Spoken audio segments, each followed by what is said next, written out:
Howdy, everybody. Joseph P. Farrell, July 29th, 2011. I'm recording this kind of early in the morning because I didn't get to it last night, and I'll be blogging about it. But first, a couple of announcements. Daniel and I are continuing to look at software for the conference. I've had a couple people ask me who I'm planning to invite.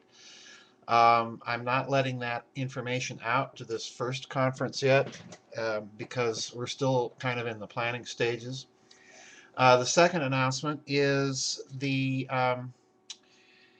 some of you have been getting emails from me that I did not send. I got picked up a nasty virus that piggybacked on my email and was sending out all sorts of crazy stuff to everybody. That wasn't me, folks. I think I've got the problem licked, but I apologize for those of you who were getting strange emails.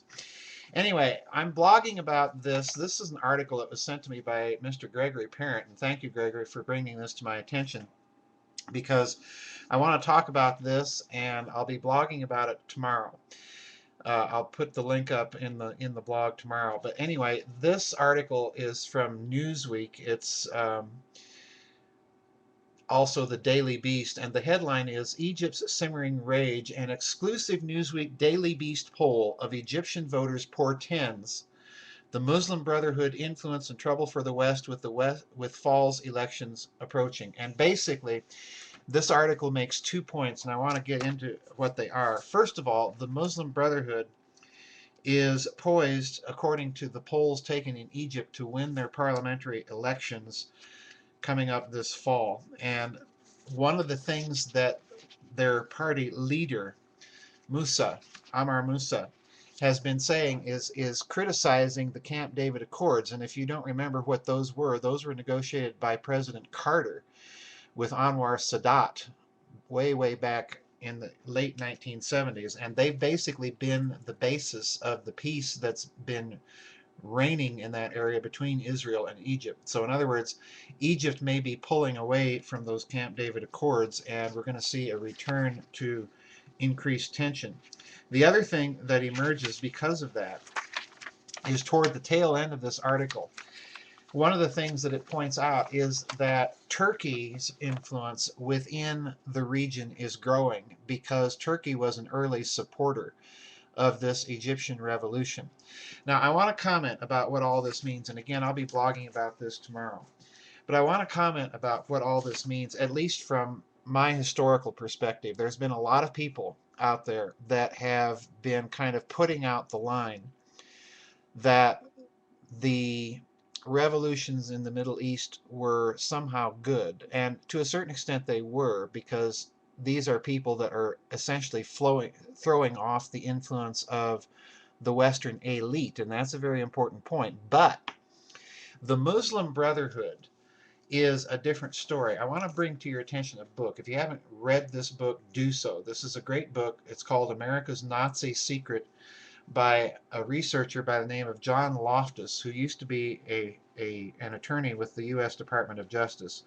This is an excellent book to get your hands on simply because it goes into, in a very basic way, into things that I've mentioned in the Nazi International.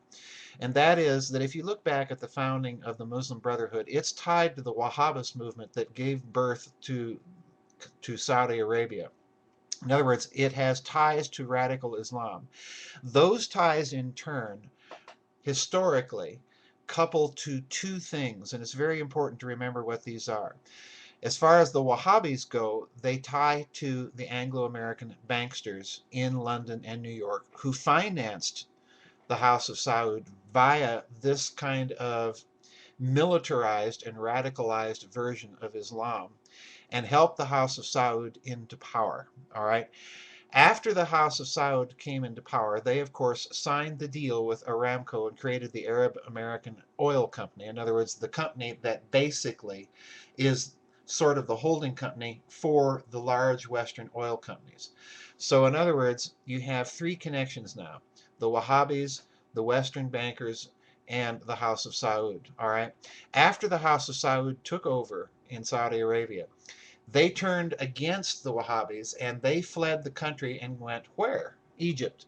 And when they went to Egypt, they began to get involved with the circle of the Egyptian radical Islamist Bana. All right. Now, if you've read my Nazi International, you'll know who Bana is, because he in turn was the fellow that was a major radical Islamist supporter of Adolf Hitler and the Nazis when they took over, and they in turn were supporters of his Muslim Brotherhood in Egypt.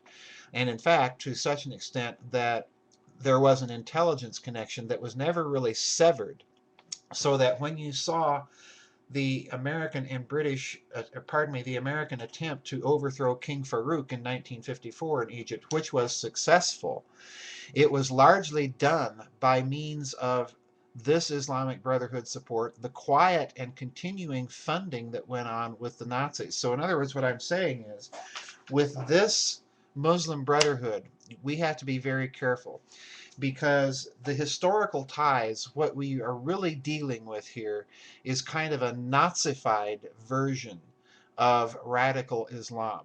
The historical connections between this brotherhood and the Nazi International are very deep, and they're very long, and they're very old. So this does not look good. This is not a good development. But again, I want to thank Gregory Parent for bringing this article to my attention. And for those of you who haven't read America's Nazi Secret, this is one of those books to get a hold of. This is a superb researcher. My only complaint about Loftus is, like so many other researchers, he simply doesn't footnote enough. Okay, but nonetheless, it's a great read, and it's a wonderful way of getting some historical background, not only on what happened after World War II with America bringing in all these Nazis, but it also gets into that connection a bit between the bankers and radical Islam and the Nazis.